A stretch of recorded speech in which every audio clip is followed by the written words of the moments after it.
Okay, so you got a new album coming out, huh? Yeah. Yes! Oh, you're doing something new with your songs? I have been, yeah. I got a new album coming out. It's called Starline Gallery. It's a, thank you, yeah. It's something I've been very, like, just happy working in and working on. It's been consistent of a lot of travels, a lot of collaborations with a lot of artists, a lot of different type of artists. I actually, I kind of started it when I got out to West Africa, when I got to Ghana for the first time. And when I first got there, I met this artist, Nilo Pianga. She's a painter from Gabon. And she's just a very deep, articulate, special person. We had a lot of conversations just about where we are in the world, like, you know, literally and also like in history. And just like, it morphed into a multidisciplinary piece of art, a piece that was both, you know, music, but also a painting. And we filmed a video of us working on the piece in tandem, and when we released it, we opened it up at the Museum of Contemporary Art in Chicago. Nice. And yeah, thank you, yeah. Yeah, that's us at, I think that's Art Expo 2022, and I was lucky enough to work with a couple other artists since then. Giannis David Gubinga, who did the highs and the lows, which opened up at Art Basel in Switzerland.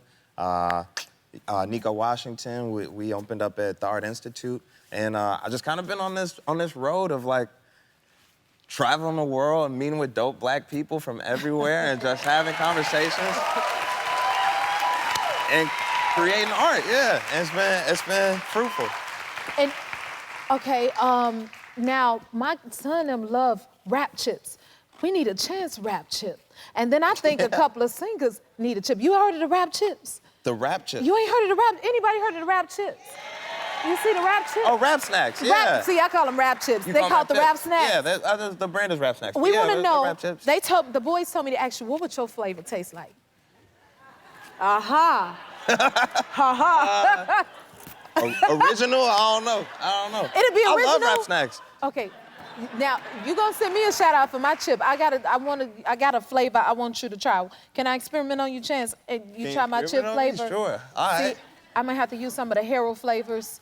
Harold? You said Harold's was one of your favorites, right? I knew that this... He looks so concerned, because Jennifer is not a cook. See, check this out. So look, we love mustard. Look, why you concerned, Chance? Look. So we got a bit of lime juice right here, right? Okay, I see the limes. And then you see my mustard. The mustard is throwing me. Sauces. Okay. You gotta have you some hot sauce.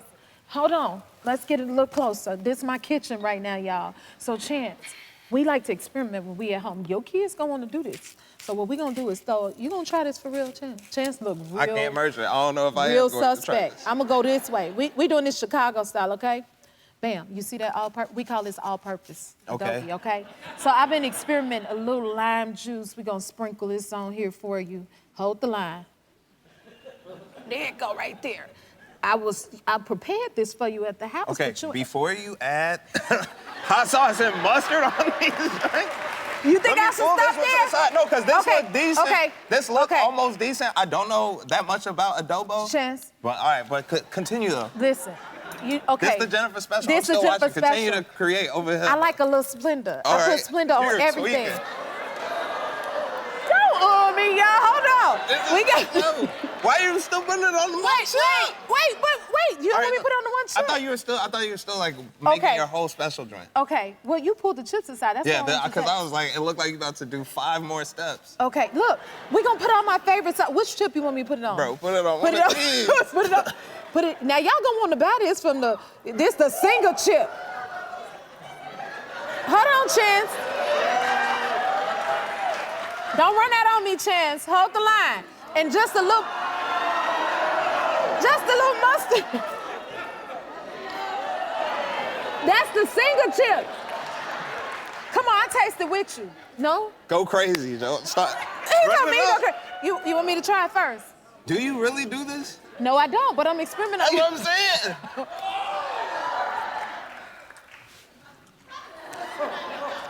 Bro, why? If I let Chance taste this, he might not come back to the house. So I'm not gonna make you taste it, Chance. You ate the chip for me? Well, no, you gonna try it. No, I don't want to try it, but I felt like you just put yourself in the line of fire for me.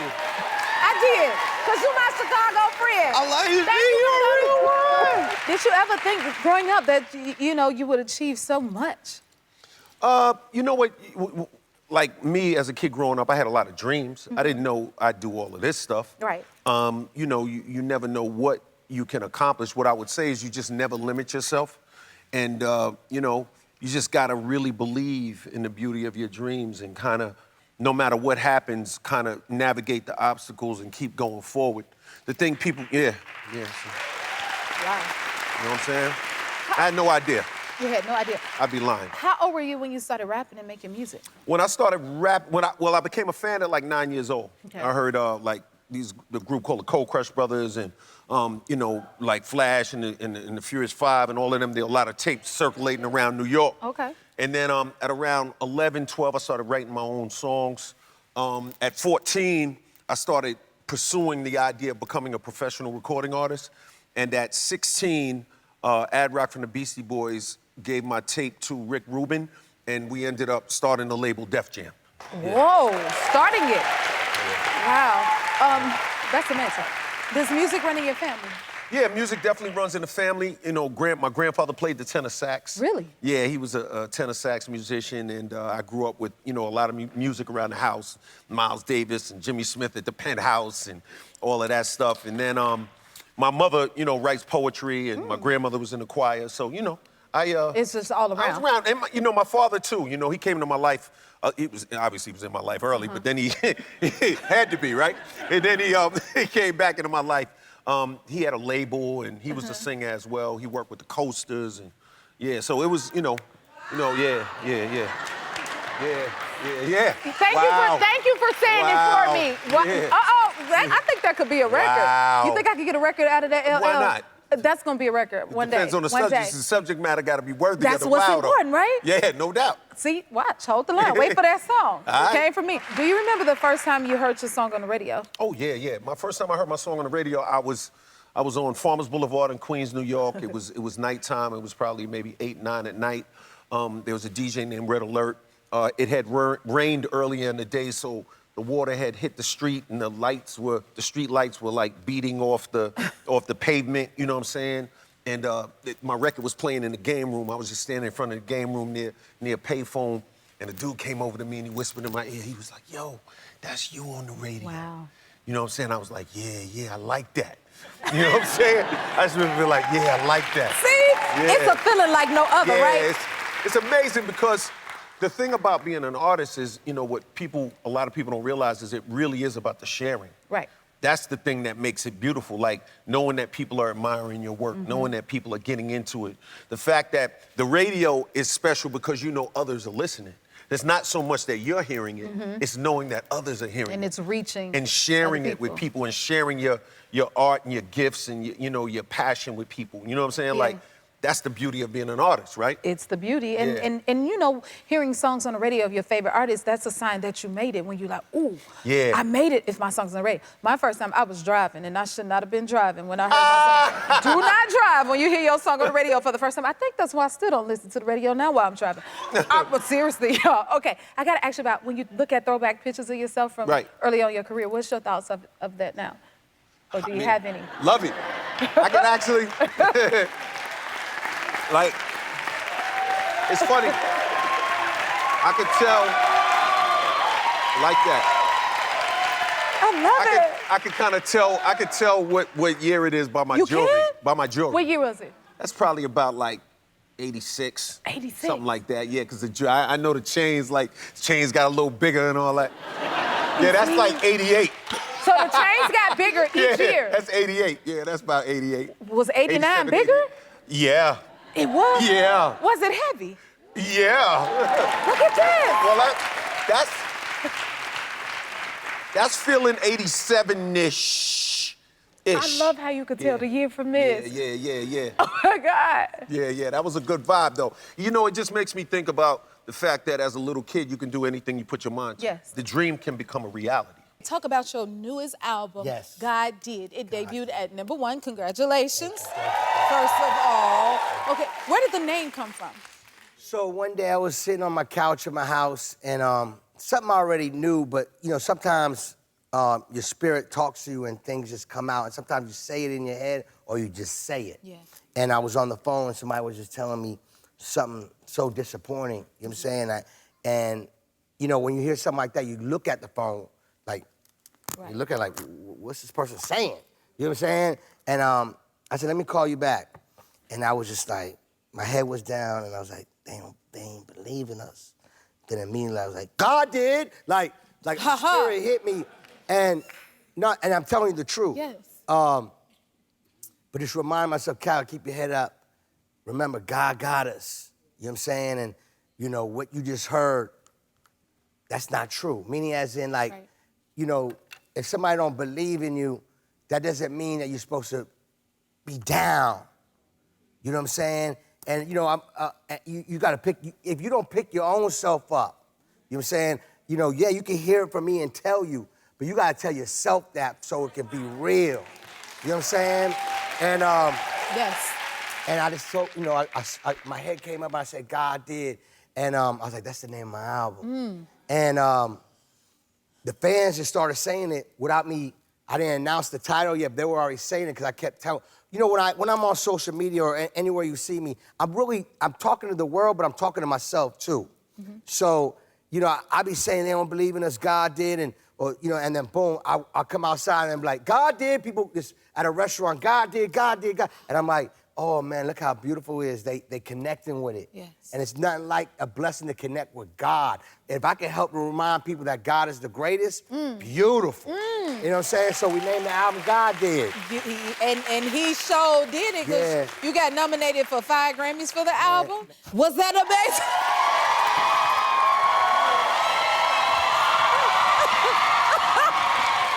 I guess that's how it felt.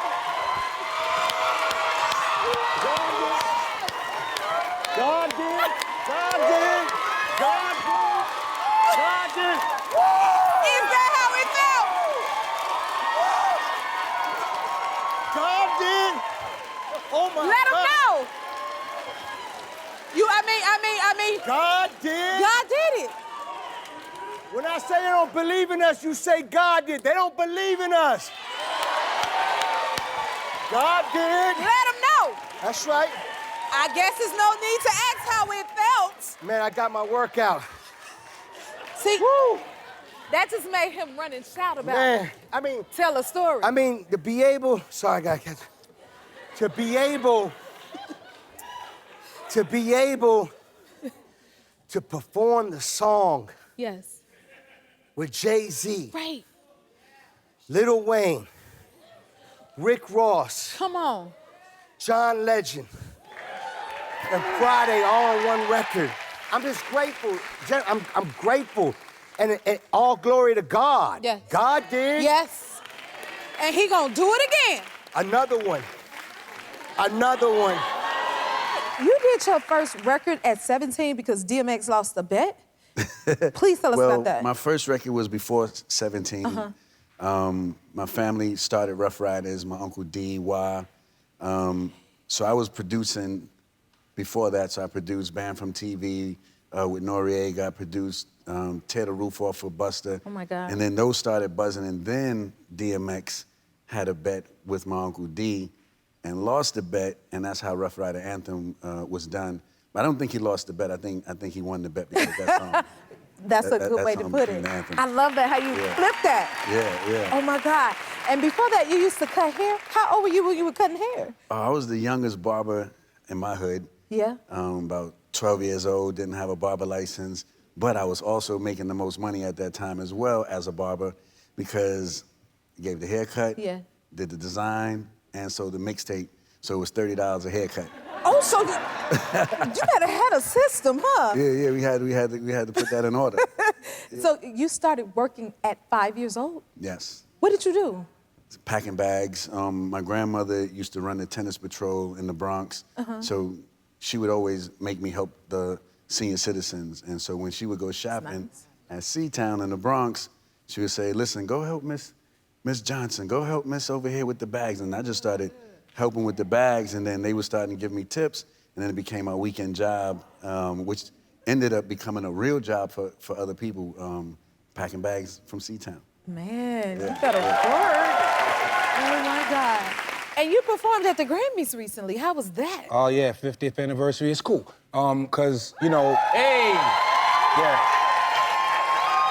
50th anniversary of hip hop. I was up there with some of the people, well, the majority of the people I admired over the years. And it's funny because the Grammys didn't televise the rap category for many years. Wow. So to have us all on stage like that, it was fantastic. Classic. And it was my favorite part of the Grammys. That Thank you. was everything. So Talk about good. it. Yeah.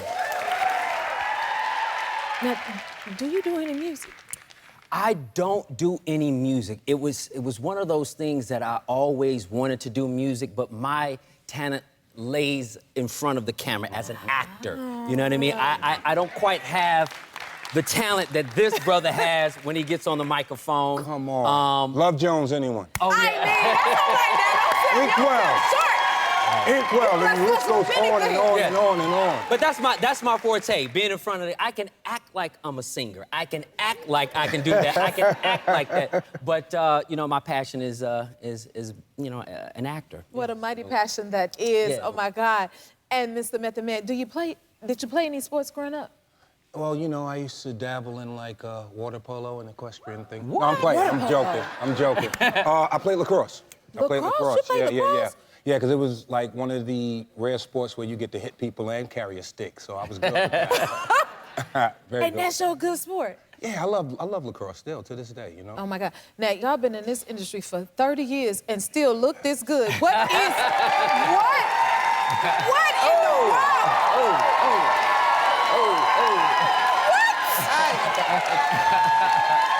Hey! Wow! Ladies, calm down. Family, oh my God, listen. I didn't know you was gonna put that up there. I mean, you said we had an audience for the ladies. They want to see. Do y'all work out together?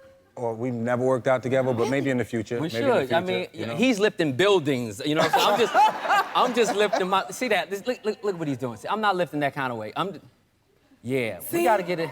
I want to get in there just watch him and see what he does. Oh, he got. Well, y'all both look amazing. If you like this video, smash that like button and subscribe to the Jennifer Hudson Show YouTube channel. Check your local listings or visit jenniferhudsonshow.com to see when you can watch full episodes in your area. And don't forget to sign up for the newsletter.